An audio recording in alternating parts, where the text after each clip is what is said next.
वहीं सीएम मोहन यादव ने बताया कि जल संरक्षण की दिशा में मध्य प्रदेश देश में नंबर 1 राज्य बन गया है। उज्जैन से पहले मुख्यमंत्री दिल्ली के दौरे पर रहे, जहां पार्टी नेताओं और केंद्रीय मंत्रियों से मुलाकात की। देखिए मध्य प्रदेश डायरी में हमारी ये स्पेशल रिपोर्ट।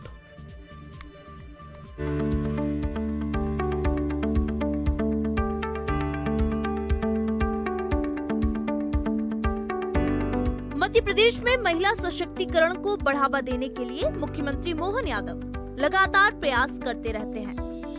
इसी दिशा में एक और सराहनीय कार्य मुख्यमंत्री मोहन यादव ने अपने उज्जैन दौरे के दौरान किया। मुख्यमंत्री ने उज्जैन में महिला कर्मयोगियों के बीच निशुल्क ई-साइकिलों का वितरण किया। इस मौके पर मुख्यमंत्री मोहन यादव ने बहनों को बधाई देते हुए कहा कि बदलते दौर में जब पेट्रोलियम पदार्थों की किल्लत है, ई-साइकिल बड़ी मददगार साबित होगी। महिला सशक्तिकरण की दिशा में आज बहनों को ई-साइकिल मिल रही है।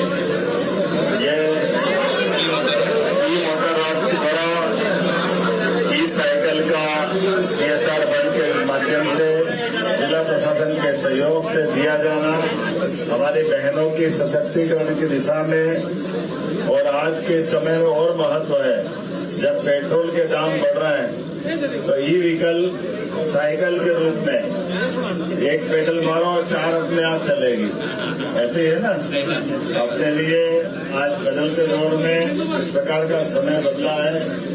मैं हमारी तरफ से भी CSR फंड की प्रदाता कंपनी को भी बधाई देना चाहता हूँ और बहनें भी अलग अलग क्षेत्रों में अलग अलग क्लास से आई हुई है। ऐसे में आप सबके माध्यम से शासन की योजना नीचे तक उतरे, आपके परिवार में सुख आनंद वैभव हो। हम सब मिलकर के यशस्वी प्रधानमंत्री के नेतृत्व में जब देश आगे बढ़ रहा है तो ये सारी व्यवस्थाओं के बलबूते पर हम अपने अपने जीवन में भी अपने हाथ में यश पाए, प्रसिद्धि पाए। मेरी अपनी ओर से सबको बधाई। इधर मुख्यमंत्री मोहन यादव के नेतृत्व में मध्य प्रदेश में जल संरक्षण की दिशा में भी लगातार सराहनीय कार्य हो रहे हैं। खुद मुख्यमंत्री मोहन यादव जल गंगा संवर्धन अभियान में सक्रिय रूप से भागीदारी कर रहे हैं। गंगा दशमी के पावन मौके पर मध्य प्रदेश में जल संरक्षण को लेकर कई कार्यक्रम आयोजित किए गए। दरअसल मुख्यमंत्री डॉक्टर मोहन यादव के नेतृत्व में MP में बृहद जल संरक्षण अभियान चलाया जा रहा है। इसका उद्देश्य जन भागीदारी से नदियों, तालाबों, कुओं जैसी जल संरचनाओं को पुनर्जीवित करना है। जल संचय का ये अभियान 19 मार्च से 30 जून तक संचालित किया जा रहा है। अभियान के तहत जल स्रोतों की साफ सफाई, अतिक्रमण हटाने जैसे कार्य किए जा रहे हैं। इस महाअभियान में जन सहभागिता के साथ सरकार के 18 विभाग शामिल हैं। पंचायत एवं ग्रामीण विकास को नोडल और नगरीय प्रशासन विभाग को सह नोडल बनाया गया है। जल गंगा संवर्धन अभियान में 2026 में 3,68,000 जल संरक्षण कार्य करने का लक्ष्य है। इस लक्ष्य की प्राप्ति के लिए MP सरकार 10,666 करोड़ रुपए का फंड रखा है। जल संरक्षण अभियान के तहत अब तक 1,91,000 से अधिक कार्य पूर्ण हो चुके हैं। जन सहभागिता के बल पर जल संचयन और संरक्षण के कार्यों में MP देश के अग्रणी राज्यों में शामिल है। आज गंगा दशमी और जल ही जीवन है। जल संरक्षण को लेकर हमारी सरकार लगातार काम कर रही है और ये तीसरा साल है। इस साल गुड़ी पड़वा से लगाकर 30 जून तक जो हमने काम चालू किया, 10,000 करोड़ से ज्यादा के लागत के 2 लाख से ज्यादा अलग अलग प्रकार के काम, जिसमें कुएं, बावड़ी, नदी, नहर, तालाब, पोखर, झरने, नदी के उद्गम, हर स्थान पर जल संरक्षण को लेकर के सरकार काम कर रही है। और यशस्वी प्रधानमंत्री के नेतृत्व में सभी राज्यों में सबसे बेहतर प्रदर्शन अगर कहीं है तो मध्य प्रदेश में है।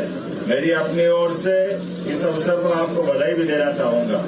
खासकर गंगा दशमी, कल हमने गौशाला में गंगा दशमी मनाई और आज का ये आनंद आया हमारे लिए।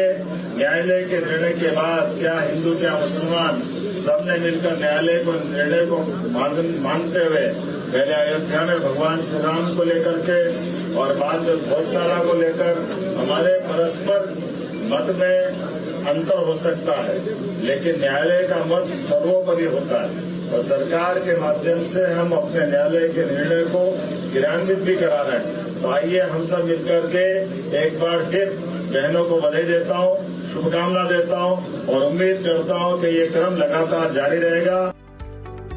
उज्जैन दौरे से पहले मुख्यमंत्री डॉक्टर मोहन यादव दिल्ली के दौरे पर रहे, जहां वो केंद्रीय कृषि मंत्री शिवराज सिंह चौहान की पीएम नरेंद्र मोदी पर लिखी गई किताब अपनापन के विमोचन कार्यक्रम में शामिल हुए। दिल्ली दौरे पर मुख्यमंत्री मोहन यादव ने बीजेपी के राष्ट्रीय अध्यक्ष नितिन नवीन, केंद्रीय स्वास्थ्य मंत्री जेपी नड्डा और रक्षा मंत्री राजनाथ सिंह से शिष्टाचार मुलाकात की। Team news street.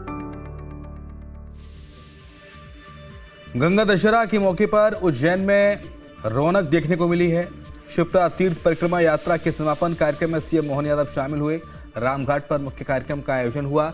यहां सीएम मोहन यादव ने विधि विधान के साथ पूजा अर्चना की, तो वहीं शिप्रा नदी में दूध अर्पित कर उन्होंने 301 फीट लंबी चुनर मां शिप्रा को अर्पित की।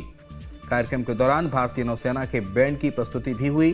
3 तस्वीरों के जरिए आप उज्जैन के गंगा दशहरा की झलकियां देख रहे हैं, जिससे इसकी भव्यता का एहसास होता है, जिससे साल 2028 में उज्जैन में होने वाले सिंहस्थ के आयोजन का अंदाजा लगाया जा सकता है। शिप्रा गंगा दशहरा हर वर्ष की भांति इस वर्ष बहुत अद्भुत रूप में मन रहा है। हमारे बीच नेवी का बैंड बॉम्बे से चल करके मां शिप्रा के किनारे अपनी प्रस्तुति दे रहा है। आज 2 दिन की परिक्रमा हजारों यात्रियों के साथ संपन्न हुई। 16 श्रृंगार के साथ मां शिप्रा की परिक्रमा के परिपूर्ण होने के बाद सारे श्रृंगार करते हुए मां को चुनरी अर्पण का ये महत्वपूर्ण कार्यक्रम संपन्न हुआ। मेरी अपनी ओर से प्रदेशवासियों को बहुत बहुत बधाई। हमने आज मां की शिप्रा की पूजा भी की और मां से कामना की कि मां आपका आशीर्वाद रहे, उज्जैन और पूरे प्रदेश का वैभव ऐसे ही बढ़ते रहे, सनातन संस्कृति का धर्म ध्वजा लहराती रहे। मेरी अपनी ओर से गंगा दशमी के अवसर पर एक बार फिर सबका वंदन, अभिनंदन। और इसी के साथ जनमन की बात में इतना ही। खबरें लगातार जारी हैं, आप सब देखते रहिए न्यूज़ स्टेट।